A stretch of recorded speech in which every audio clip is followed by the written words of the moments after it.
सुप्रभात बच्चों, आज हम अपठित गद्यांश पढ़ेंगे। तो अपठित गद्यांश का अर्थ होता है वह बोध यथार्थ वह ज्ञान जो आप पाठ्यक्रमों में जो आपका निर्धारित ज्ञान है उसके अतिरिक्त जो ज्ञान आप प्राप्त करते हैं उसको अपठित गद्यांश कहा जाता है। अब अपठित शब्द दो शब्दों से मिलकर बना है, अ और पठित। अ मतलब नहीं, पठित मतलब पढ़ा गया। जो गद्यांश आपने नहीं पढ़ा गया है उसमें से आपको एग्ज़ाम में प्रश्न दिए जाते हैं। पहले वो गद्यांश दिया जाएगा आपको, फिर उसमें से आपको कुछ प्रश्न दिए जाएंगे और फिर उसके उत्तर आपको छांटने होते हैं।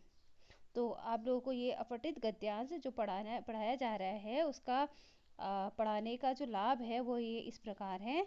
सबसे पहले तो आपके अंदर जो आत्मविश्वास है वो आत्मविश्वास बढ़ेगा, क्योंकि आप जो पाठ में चीज़ें पढ़ाई जा रही हैं उसके अतिरिक्त चीज़ पढ़ोगे तो आप में नई नई क्षमताएं जागृत होंगी और आप में आत्मविश्वास जागेगा।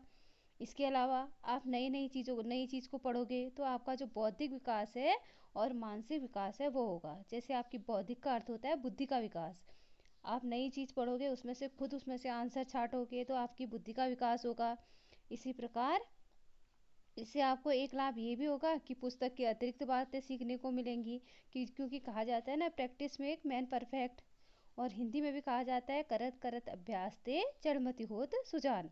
अर्थात आप अभ्यास करते रहोगे तो आपको नई नई चीज़ें सीखने को मिलेंगी और आप सफल हो जाओगे और उस चीज़ में कुशल हो जाओगे। अब जो अपठित बोध है वह आपके लिए बहुत ज़रूरी है, क्योंकि आपको नई नई चीज़ें इससे सीखने को मिलती हैं और जैसा कि मैंने पहले कहा कि आपके अंदर का आत्मविश्वास बढ़ेगा, आपका बौद्धिक और मानसिक विकास होगा। तो बच्चों, आज अपठित गद्यांश के अंतर्गत मैं आपको पहला एक गद्यांश पढ़ाऊंगी। इसको आज समझेंगे और अच्छे से करेंगे। ये आपकी बुक में भी है, व्याकरण की बुक में पेज नंबर 200 में पहला वाला देखिए इसको। जीवन में 4 स्थितियां आपको परेशानी में डाल सकती हैं। पहली स्थिति है पराजय की। तुलसीदास ने लिखा है, हानि लाभ और यश अपयश विधाता के हाथ में है, इसकी अधिक चिंता नहीं करनी चाहिए। दूसरी स्थिति है पराधीनता की। यदि आप किसी के अधीन हैं, आपने ऐसे देश समाज कुल या परिवेश में जन्म लिया है जिससे पिंड छुड़ाना आपके वश में नहीं है, तो इसे भी प्रभु की इच्छा मानकर अधिक परेशान न हो। अब तीसरी स्थिति है पीड़ा की।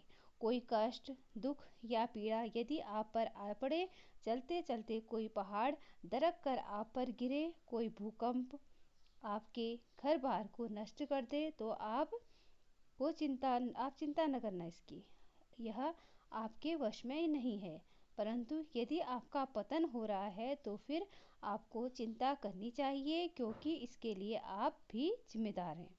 तो आपको इस प्रकार से गद्यांश दिया गया है यहाँ पे, फिर इसमें से कुछ प्रश्न दिए गए हैं। अब प्रश्न एक है कि लेखक ने किन 4 स्थितियों की चर्चा की है। तो पहले तो बच्चों, आप जो ये गद्यांश है इसको 2-3 बार आराम अच्छे से पढ़ लेना और इसको समझना। फिर उसके बाद आप प्रश्न पढ़ना। जैसे प्रश्न पढ़ा पहला, तो फिर उसका उत्तर आपको एक गद्यांश के अंदर ही मिलेगा। इससे बाहर इसका उत्तर मत ढूंढने की प्रयास मत कीजिएगा, क्योंकि इसका उत्तर इसी गद्यांश के अंदर है। तो इस गद्यांश को जब आप पढ़ेंगे तो आपको पता चलेगा कि जो लेखक है जिन्होंने यह अनुच्छेद लिखा है उन्होंने 4 परिस्थितियाँ बताई हैं। पहली तो बोला है उन्होंने पराजय की, और दूसरी जो तुलसीदास ने बताया है पराधीनता की, फिर तीसरी पीड़ा और चौथी पतन की। इसी प्रकार आप फिर प्रश्न पढ़ोगे, मनुष्य को पराजय की चिंता क्यों नहीं करनी चाहिए। तो इसमें आपको इसकी गद्यांश के अंदर ही ढूंढोगे। गद्यांश में लिखा गया है कि मनुष्य को पराजय की चिंता नहीं करनी चाहिए, क्योंकि वो प्रभु की इच्छा के अधीन है, क्योंकि ईश्वर जो चाहेगा वही तो होगा। तो ये आपको गद्यांश में इसका उत्तर मिल जाएगा। इसी प्रकार प्रश्न नंबर 3 आपको दिया गया है, लेखक ने पराधीनता को भी अधिक चिंता का विषय क्यों बताया है।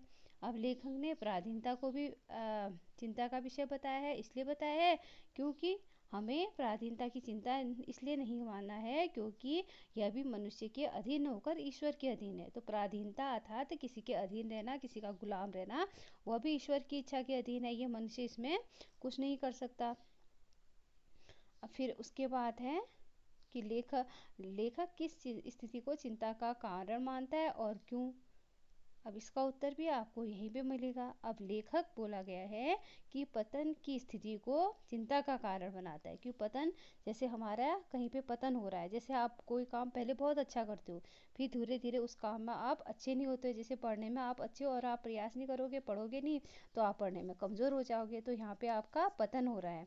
तो इसके लिए आप स्वयं जिम्मेदार हैं, यह किसी की इच्छा पर नहीं है, ये आपकी जिम्मेदारी है।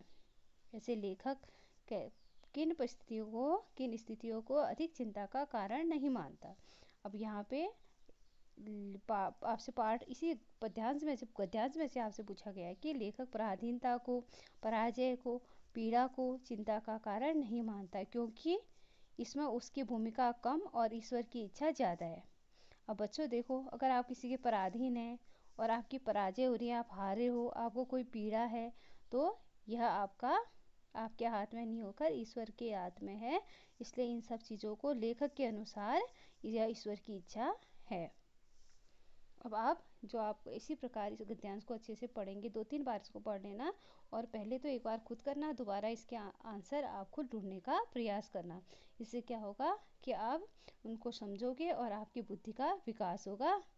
इसके साथ ही अगर आप खुद करने लग जाओगे तो आप में आत्मविश्वास बढ़ेगा, क्योंकि ये अपठित गद्यांश अभी आपके लिए नया है। तो आप धीरे धीरे अभ्यास करते रहोगे, तो इससे आप इसमें अच्छे सक्षम हो जाओगे, कुशल हो जाओगे। आज के लिए इतना ही। धन्यवाद।